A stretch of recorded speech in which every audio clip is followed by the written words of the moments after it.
It's funny how little I've gone to the well of my beloved sport of baseball for sermonic tidbits over these last 4 years since my arrival here at Cherith. I'm sure at least once I've made the classic, fairly dumb joke about how do we know that baseball is God's favorite sport, because the book of Bereshit, the book of Genesis, starts off with "in the big inning." Right? I'm sure I've said that at some point. Yeah, it's terrible, right? I already said it was a dumb joke beforehand, so you didn't have to laugh. And I've certainly made some occasional references to my hapless Baltimore Orioles, but thankfully y'all don't get to rub it in very much because the Rangers are pretty much equally hapless. But I haven't often dipped my toe into the rich Torah of baseball, but today I'm going to rectify that, so batter up and here we go. Freak injuries, they're a part of life, right? How many of us have broken some bone or another? I can think of one example in the room right now. No names, Dora, no names.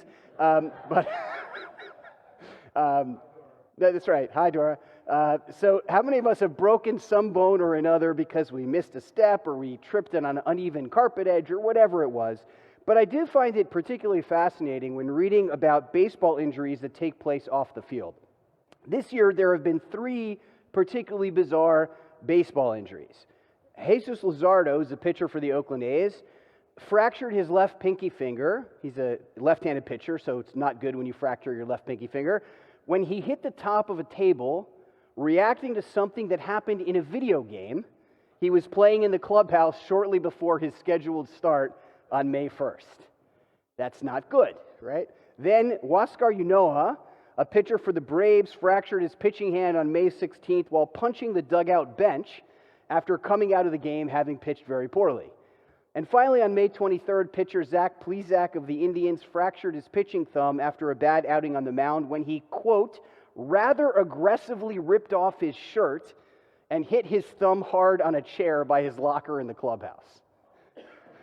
In all 3 of these somewhat cringeworthy instances, the players involved hurt themselves and their teams by getting carried away and being swept up in the emotion of the moment, perhaps on account of immaturity or at the very least, not thinking about the likely consequences of their actions.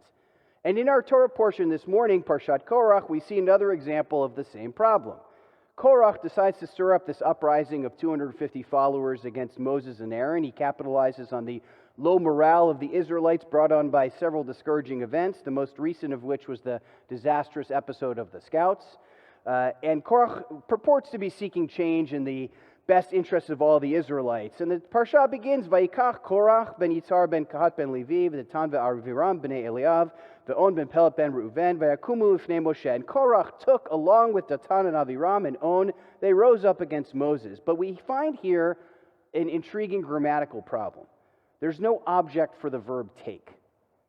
This omission has long puzzled biblical commentators and the authors of Midrash alike. What did Korach actually take? Perhaps the object is intended to be those 250 Israelites that rise up with him and with his cohorts. But the structure of the verses and the language makes that a little bit of a difficult read.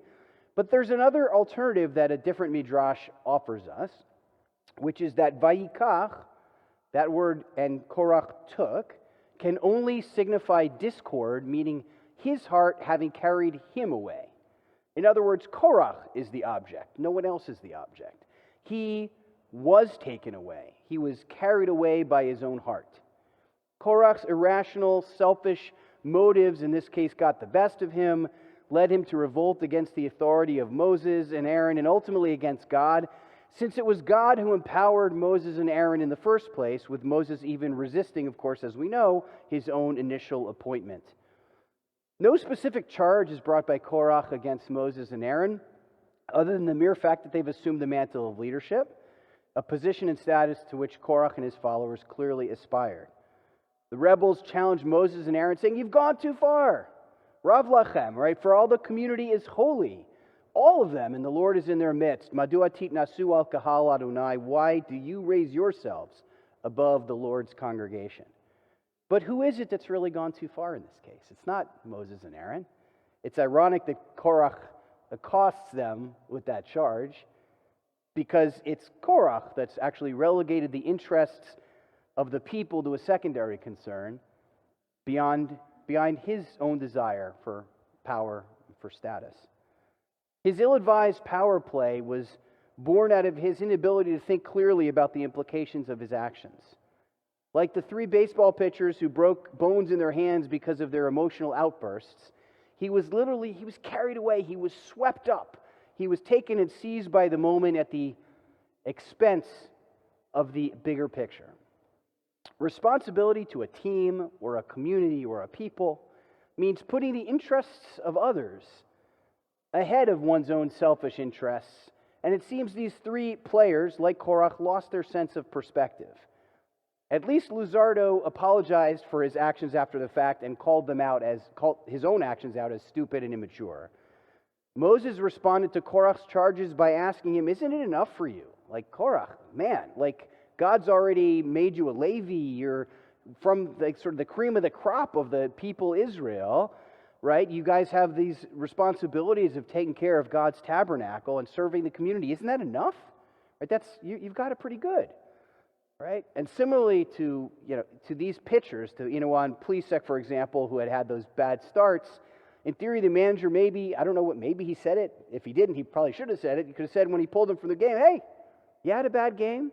We all have bad games, but we need to keep your head straight and emotions in check because you're a big part of the team, right? We count on you. I know you're going to have lots of good games going forward."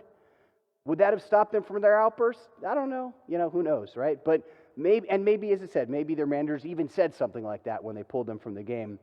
But they tuned it out because of their anger, their focus on themselves, and their inner emotions and frustrations for letting the team down and feeling they hadn't perhaps done their best. So what can we learn from all this? Sometimes each of us gets swept away, right? Carried away in a moment, feeling as if there's no one or nothing else but us, and how we feel and how we need to be validated and how we need to respond to our own emotions, that our own wants and feelings are the only needs and emotions that matter in that moment. In this impulse, it's easy to incline to do whatever it takes to address those emotions, to make ourselves feel better, to feel more validated, to feel like it's okay. I feel better about myself. All right, let's get my anger out, or let's get my frustration out that I'm not in charge of the people Israel and Moses and Aaron are, right? Even that expression of frustration is our inclination, regardless of what's at stake, because of our response to the frustration we're feeling. When we reach that point, we need to stop. We need to take a step back, look outside of ourselves, and see the big picture. Only then should we actually move forward and act. Because being swept up in our own passion and certainty without processing the implications of our actions is a risky proposition. Now, we may not face physical consequences like Korach did in meeting his demise, obviously the ultimate physical consequences, or the baseball pitchers did on a much more modest level of personal injury. But not all consequences are physical. There can be personal, professional, familial, communal fallout from putting our momentary needs for validation or comfort or getting out our frustration above the needs of family, friends, team, or community. So let these examples be a reminder to us of the importance of perspective and the value of patience instead of impulsiveness and restraint instead of self-indulgence. We all have bad moments and days. It's part of being human. It's how we respond to these frustrating experiences, especially in the context of our connections to those around us, where we really have a chance to hit a home run or strike out. Shabbat Shalom. Bruchim to you. Thank you.